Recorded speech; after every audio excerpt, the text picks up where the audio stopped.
everyone. Happy Tuesday.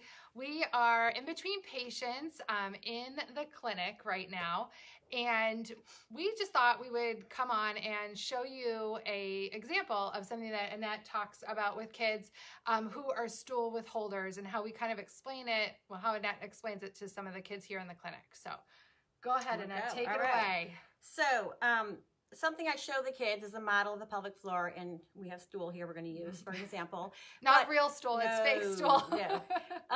But this is more, it depends on the kid. I don't do this with every kid. Older kids, and depending on the maturity level, emotional, and what's going on. So when I have a kid come in who isn't understanding quite what's happening with withholding and what's going on in their body, we go over like what happens when you eat something. So you eat something and it goes down into your stomach. Your stomach, you know, you absorb the nutrients, and then it turns into trash, which is your poo, and that goes through the intestines to come out. So after you eat, we have your food coming through. So this is your bottom here. As we can see, these are all muscles. Everyone always says, what's the red? These are the muscles, your butt muscles here, and here's where the poo comes out. So you eat, and this poo is in here now, trying to come out. So this is what's coming out if we go when we feel the urge. So you can see it's soft, it's mushy, and it's a snake-like. So this is what we want. I know a lot of kids are like, I always ask them, why aren't we going when we feel it? They're playing, they're busy, they don't want to miss anything. So then what I try to explain is what happens when you hold your stool. It actually takes longer because it's probably bigger, it's probably harder, so you're going to spend more time in the bathroom if you hold it.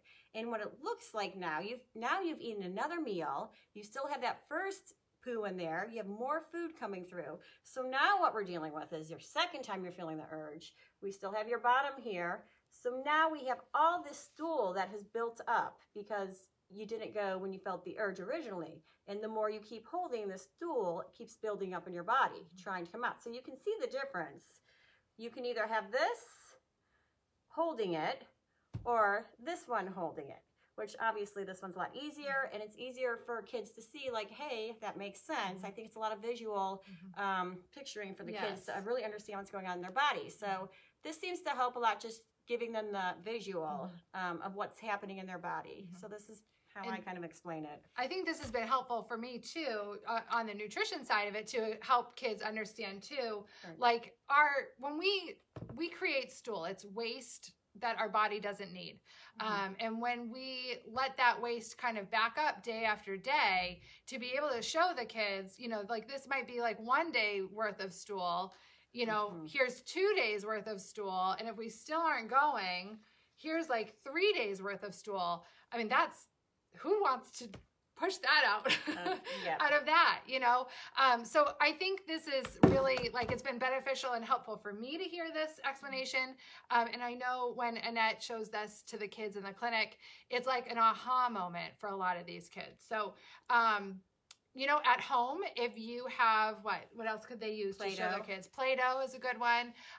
Even like some other like squishies are big with kids right now. Showing them, like, here's one squishy, if 1 day's worth of poop, and then, you know, build it up to help them understand what day after day after day of holding looks like. Yeah. And you can actually use your fist and put the Play-Doh through your hand and have it squishing out of here, and just add more Play-Doh. So another visual, easier to do at home using Play-Doh or some sort of goop.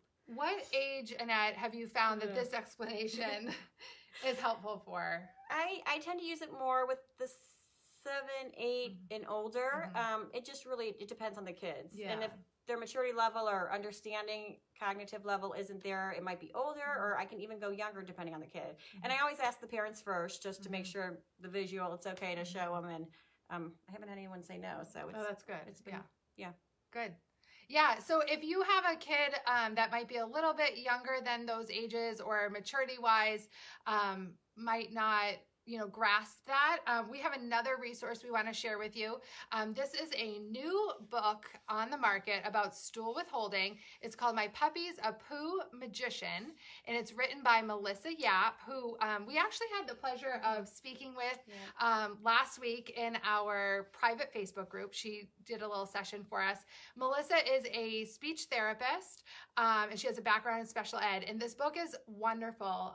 We have searched for books about stool withholding, and really none that explain it this way in a kid-friendly way. So the little puppy, his name is Meatball. He doesn't want to poop, and he finds any way he can to keep his poop in. I think at one point he puts tape on it. He tries sending it away, but the poop always comes back. And so by the end of the book, he realizes that if he just poops in the toilet, then his poop doesn't come back anymore. I think actually in the book, he's using a diaper or a pull-up just to get kids to understand that like we let it out kind of thing. But in the end, he is a magician. He makes the poop disappear by letting it out finally. So this is a great book for younger kids, but as well as older kids. When we talked to Melissa, she recommended this for older kids as well, just because it's a great way to help these kids understand what's going on. Melissa also has some other great resources. She has a few free social stories. Thank you. That we just thought were phenomenal. They were really, really good. So we will link her website down below, as well as a link to Amazon for her book. Let us know if any of these things are helpful. We would love to hear if you try this kind of little explanation for your kids with Play-Doh or your hands, whatever, and how that goes. And or if you pick up a copy of Melissa's book, we would love to hear if these resources are helpful for you. So that's it.